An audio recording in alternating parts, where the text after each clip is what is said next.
Por que o senhor tomou essa decisão? Veja, aí há questões constitucionais muito importantes. E a minha decisão foi uma decisão de 60 dias para os setores envolvidos discutirem como viabilizar, se conseguir viabilizar, a implantação de um piso na área de enfermagem. É claro que é uma categoria que prestou um serviço inestimável no Brasil, merece todo o reconhecimento, e eu me associo a esse reconhecimento e acho que todo o tribunal. Quais eram os problemas constitucionais ali existentes? Porque criou-se um piso nacional, portanto, que se aplicava a todos os estados e a todos os municípios e a todas as empresas privadas, que vão dos grandes hospitais até os hospitais que são conveniados com o SUS. Quais são os problemas? Porque eu não tomei uma decisão da minha cabeça, eu ouvi muita gente, e muita gente participou e ofereceu dados e informações. Relativamente aos estados e municípios, a Constituição exige que quando você cria uma despesa pública, você indique uma fonte de custeio. Não foi indicada a fonte de custeio. Em segundo lugar, você não cria uma despesa desse vulto, mais de 5 bilhões para os estados, no meio do exercício. Existem regras constitucionais sobre o orçamento, sobre finanças públicas. Você cria novas despesas para o exercício seguinte, de acordo com as receitas que você vai obter. Portanto, você não pode dizer subitamente para os estados, agora você tem que pagar mais 5 bilhões. E vai tirar de onde? Quando se instituiu o piso salarial de professores, a legislação cuidou de criar o Fundeb para financiar o piso nacional dos professores. Aí está perfeito.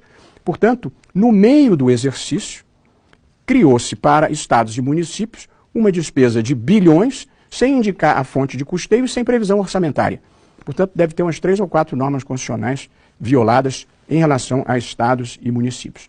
Segunda preocupação que eu tive foi que a maior parte dos hospitais, santas casas e hospitais que são conveniados com o SUS, informaram: nós vamos ter que demitir em massa, porque estão aumentando drasticamente a nossa despesa. Em alguns casos você estava triplicando a despesa, estão aumentando, sem rever a tabela de reembolso do SUS.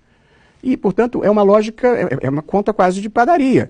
Se você aumentou a despesa e não aumenta a receita, você quebra ou você gera a demissão em massa. Me pareceu um argumento bastante plausível, e a Constituição também tem uma norma dizendo que o papel do Estado é a busca do pleno emprego. Se eu vejo uma política e com dados concretos me dizem que dezenas de milhares de pessoas vão ser demitidas, eu preciso levar isso em consideração. Em terceiro lugar, o direito à saúde. O SUS funcionou extraordinariamente bem durante a pandemia. E, portanto, você, de repente, toma uma providência que pode gerar fechamento de hospitais e uma redução drástica no quadro de pessoal, isso, evidentemente, pode impactar o serviço de saúde.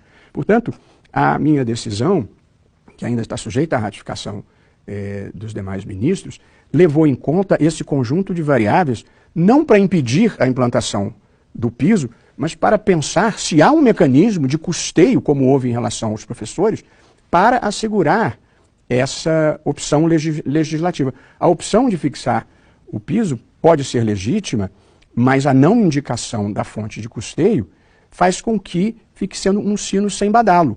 E aí a Federação dos Hospitais já tinha orientado no sentido de descumprir, as santas casas dizendo que umas iam fechar e outras iam ter que demitir, a obra social da Irmã Dulce já avisou que vai fechar, e, portanto, eu levei em conta esse tipo de preocupação com a saúde pública em geral. Eu, como toda a coletividade, sou muito grato a todos os enfermeiros e técnicos de enfermagem do Brasil pelo papel que desempenham, e, portanto, eu sou preocupado em viabilizar e não em dizer algo no papel que não possa ser concretizado na prática.